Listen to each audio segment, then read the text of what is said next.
Halo guys, ketemu lagi bareng Thohir di channel Dansel Official. Kadang kami heran nih, ketika harga smartphone Samsung Series S pas baru rilis pasti terasa mahal banget ya. Tapi tenang aja, beredar berita segar di penghujung tahun 2025 ini ada 7 Samsung Galaxy S Series yang harganya turun cukup signifikan banget. Ada yang turun 1 juta, 2 juta, bahkan ada yang harganya udah turun 3 juta. Siap-siap buat meminang salah satu dari smartphone yang kami rekomendasikan. Seperti biasa, sebelum kita membahas rekomendasi yang pertama, kita kasih bumpernya lewat dulu ya. Moga Mas Editor.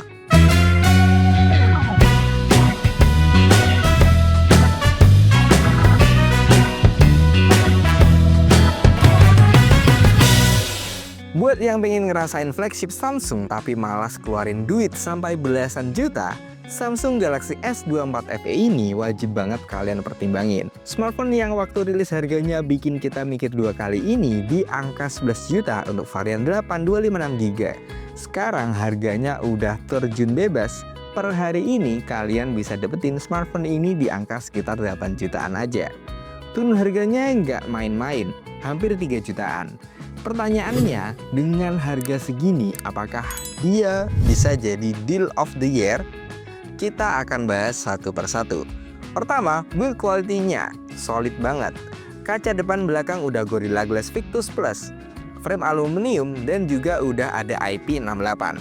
Layarnya ini memiliki bentang layar 6,7 inci dan memiliki layar berjenis Dynamic AMOLED dengan refresh rate yang udah 120 Hz. Dan peak brightness-nya sudah nyentuh angka di 1900 nit. Bezelnya emang nggak setipis S25 Basic, berasa sedikit lebih tebal, tapi kualitas panelnya tetap khas flagship Samsung. S24 FE ini ditenagai oleh prosesor Exynos 2400E. Performanya ngebut, buat multitasking berat ataupun gaming kompetitif, smartphone ini udah lebih dari cukup. Untuk manajemen panasnya jauh lebih baik daripada seri-seri FE sebelumnya, karena ini masuk keluarga S24. Kalian dapat full akses ke fitur Galaxy AI, dan ini yang bikin S24 FE beda kasta sama seri A55. Setup kameranya lengkap, ada 50MP kamera utama dengan OIS, 12MP kamera ultrawide, dan juga ada 8MP telefoto dengan 3 kali optical zoom. Oke, kita lanjut ke rekomendasi yang kedua. Masih ingat nggak sama waktu Samsung Galaxy S23 Ultra yang pertama kali rilis? Varian 12/256GB-nya itu nyentuh angka di 20 jutaan. Mewah, mahal, dan cuma mimpi buat sebagian orang. Tapi sekarang harga unit barunya udah terjun bebas ke angka 13 jutaan aja. Dan apakah mantan raja Android ini masih layak jadi daily driver kalian? Desain boxinya ini masih kerasa banget mahalnya. Layarnya 6,8 inci Dynamic AMOLED 120 Hz. Buat nonton Netflix ataupun main game, visualnya tajam, warnanya kontras, dan brightness-nya masih sangat bisa diandalkan di bawah terik sinar matahari. Walaupun udah ada penerusnya, chipset Snapdragon 8 generasi kedua for Galaxy ini di S23 Ultra masih ngebut parah. Buat multitasking, rendering video tipis-tipis, sampai hajar game sekelas Genshin Impact rata kanan, performanya masih sangat stabil dan juga adem-adem aja. Dan alasan utama orang beli seri Ultra adalah kameranya. Dia sudah memiliki sensor kamera utama beresolusi 200MP, bukan cuma gimmick, tapi detailnya juga terasa banget. Tapi yang bikin smartphone ini susah dilawan di harga 13 jutaan adalah lensa periskopnya. Dia mampu hingga 10 kali optical zoom. Buat kalian yang suka nonton konser ataupun foto candid jarak jauh, cocok banget deh. Baterainya di 5000 mAh yang bisa awet seharian. Ditambah lagi terdapat S Pen buat kalian yang produktif. Di harga 13 jutaan, S23 Ultra ini ngasih value yang memuaskan banget. Kalian dapat build quality yang flagship, kamera zoom yang terbaik, dan juga performa yang belum kerasa tua. Next, kita lanjut ke rekomendasi selanjutnya. Harga launching S24 Basic ini lumayan bikin dompet kering. Harga awalnya dibanderol dengan harga 14 jutaan buat varian 8256GB. Tapi di akhir tahun 2025 ini harganya udah terjun bebas ke angka 9 jutaan aja. Pertama, kita bahas dimensi smartphone-nya. Buat kalian yang capek megang smartphone dengan bodi yang besar ataupun bongsor, S24 Basic ini adalah solusinya. Layarnya memiliki bentang layar 6,2 inci Dynamic LTPO AMOLED dengan refresh rate sampai 120 Hz. Dan bezelnya tipis serta simetris banget. Ketika digenggam di tangan, rasanya solid, premium, dan enteng. Mau pakai satu tangan sambil makan cemilan pun tetap nyaman aja HP ini waktu dipakai. Untuk varian Indonesia menggunakan prosesor Exynos 2400. Dulu banyak yang underestimate, tapi setelah update software berkali-kali, selama setahun terakhir performanya udah matang banget. Buat harian, udah kenceng lah pokoknya. Buat gaming kompetitif, juga masih sangat mumpuni. Terus, Samsung juga menjanjikan update OS sampai 7 tahun. Jadi beli smartphone ini dengan harga 9 jutaan, sekarang ini smartphone ini masih bakalan relevan dan juga up to date sampai kalian bosan. Sektor kameranya khas Samsung dengan setup kamera utama 50 megapiksel, 10 megapiksel telefoto hingga 3 kali optical zoom dan juga 12 megapiksel ultra wide. Warnanya vibrant, dynamic range luas dan juga buat Instastory, cakep banget. Smartphone ini masih jadi salah satu yang terbaik karena optimalisasinya. Dan yang paling penting adalah Galaxy AI. Fitur-fitur pintar kayak Live Translate itu beneran kepake banget di kehidupan nyata. Bukan sekedar gimmick. Dan semudah itu jalan mulus di sini. Next, coba kalian bayangin smartphone pas rilis harganya nyentuh 10 jutaan di pasaran untuk varian 8256GB. Sekarang harganya udah terjun bebas ke angka 8 jutaan aja. Samsung Galaxy S25 FE dengan harga segitu jadi smartphone yang wajib kalian miliki. Samsung Galaxy S25 FE ini mengusung panel Dynamic AMOLED dengan memiliki bentang layar seluas 6,7 inci. Refresh rate-nya udah adaptif 120 Hz yang super smooth sekali. Yang bikin beda dari seri FE sebelumnya ada di bezelnya yang udah lebih tipis. Makin mirip sama kakaknya si S25 Plus. Dapur pacunya ditenagai dengan prosesor Exynos 2400 full version. Buat daily driver, multitasking, apalagi gaming berat, smartphone ini sanggup menjalankan semuanya dengan lancar-lancar aja. Buat sektor kamera, menggunakan setup triple kameranya udah lengkap banget. Terdapat 50 megapiksel kamera utama dengan OIS, 12 megapiksel ultrawide, dan ada lensa telefoto 8 megapiksel dengan 3 kali optical zoom. Untuk kapasitas baterainya udah di-upgrade menjadi 4900 mAh, sedikit lebih besar daripada pendahulunya. Plus support 45 watt fast charging.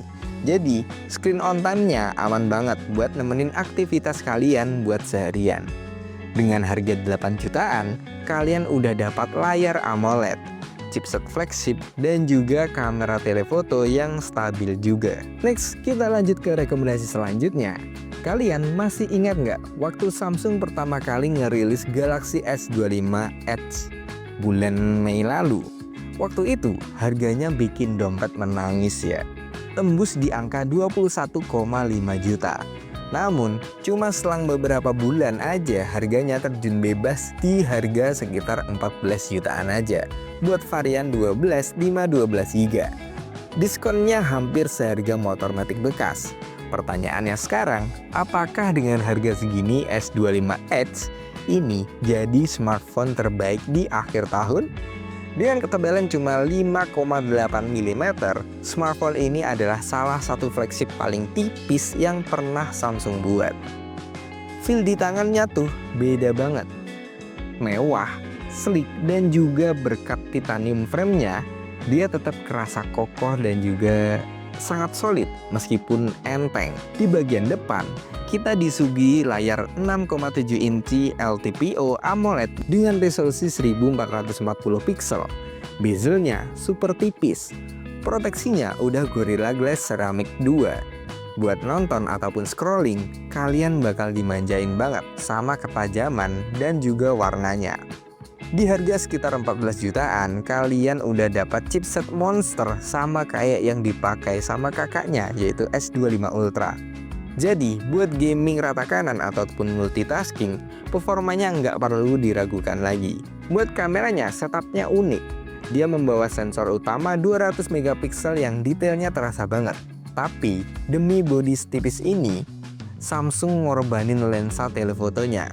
Jadi, kalian cuma dapat lensa utama dan juga ultrawide 12 megapiksel. Buat yang hobi zoom jarak jauh, smartphone ini mungkin jadi pertimbangan berat. Terus, baterainya hanya berkapasitas 3900 mAh dan chargingnya juga masih berkecepatan di 25 watt. Lanjut, kita bahas rekomendasi lainnya, yaitu Samsung S24 Ultra. Waktu rilis, varian terendah 12256GB itu di angka 22 jutaan. Sekarang kalian bisa dapat unit barunya di angka 14 jutaan aja. Di harga 14 jutaan, build quality-nya jelas enggak ada lawan. Kita dapat frame titanium yang kokoh tapi ringan, plus desain kotak tegas yang ikonik banget. Di seri ini layarnya udah bener-bener flat. Nggak ada lagi permasalahan green line di pinggiran dan juga masang tempered glass pun jadi jauh lebih gampang. Kaca depannya udah pakai Gorilla Glass Armor yang tangguh. Untuk dapur pacunya, smartphone ini menggunakan prosesor Snapdragon 8 generasi ketiga for Galaxy yang pastinya masih overkill buat pemakaian tahun ini. Bahkan 2-3 tahun ke depan, multitasking, gaming, rata kanan, editing video 4K, semuanya dijalankan dengan sangat lancar.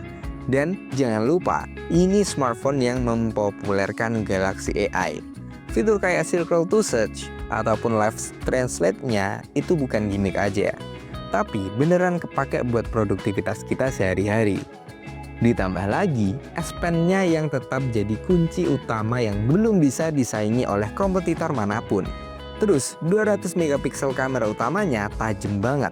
Tapi bintang utamanya adalah lensa periskop 50 megapiksel dengan 5 kali optical zoom. Jadi dengan harga yang sekarang cuma 14 jutaan, Samsung Galaxy S24 Ultra ini bukan lagi opsi, tapi recommended banget buat kalian. Oke, kita bahas rekomendasi yang terakhir, yaitu kita tahu Samsung Galaxy S25 Ultra pas rilis awal tahun kemarin memiliki harga yang sangat fantastis, tembus hingga 23 jutaan. Tapi sekarang di penghujung tahun 2025 ini, harga resminya terjun bebas ke angka sekitar 16 jutaan aja. Dengan ngeluarin uang sekitar 16 juta, hal apa yang kalian dapat? Kalian dapat salah satu layar terbaik di tahun ini. Panel 6,9 inci Dynamic LTPO AMOLED yang bezelnya tipis banget. Dan layarnya sudah menggunakan Gorilla Armor 2 yang refleksinya minim banget. Jadi dipakai di bawah sinar matahari terik pun visualnya tetap terlihat jelas dan juga tajam. Nggak ada lawan untuk hal yang satu ini. Walaupun udah mau ganti tahun, chipset Snapdragon 8 Elite for Galaxy di smartphone ini masih ngebut banget buat apa aja. Suhunya juga stabil banget berkat titanium frame dan juga cooling system barunya. Dan buat sektor kamera, Samsung nggak pernah main-main. Sensor utamanya beresolusi 200 megapiksel masih jadi juara detail. Tapi upgrade paling berasa ada di lensa ultrawide-nya yang sekarang udah 50 megapiksel. Harus diakui, kemampuan zoom-nya memang belum selevel kompetitornya seperti Vivo X300 Pro ataupun Oppo Find X9 Pro. Tapi kalau cuma buat konten harian ataupun flexing di TikTok, kualitasnya udah sangat aman-aman banget. Nah, sekian adalah rekomendasi dari HP Samsung Series S yang baru rilis mahal tapi sekarang udah murah banget dan bisa jadi rekomendasi kalian buat upgrade HP di tahun baru 2026 ini. Meskipun agak telat tahunnya, tapi HP-HP ini bisa sangat worth it dan juga menarik. Terima kasih sudah menonton, jangan lupa klik like, subscribe, dan juga tekan tombol loncengnya. Terima kasih sudah menonton dan sel pusat HP dan laptop.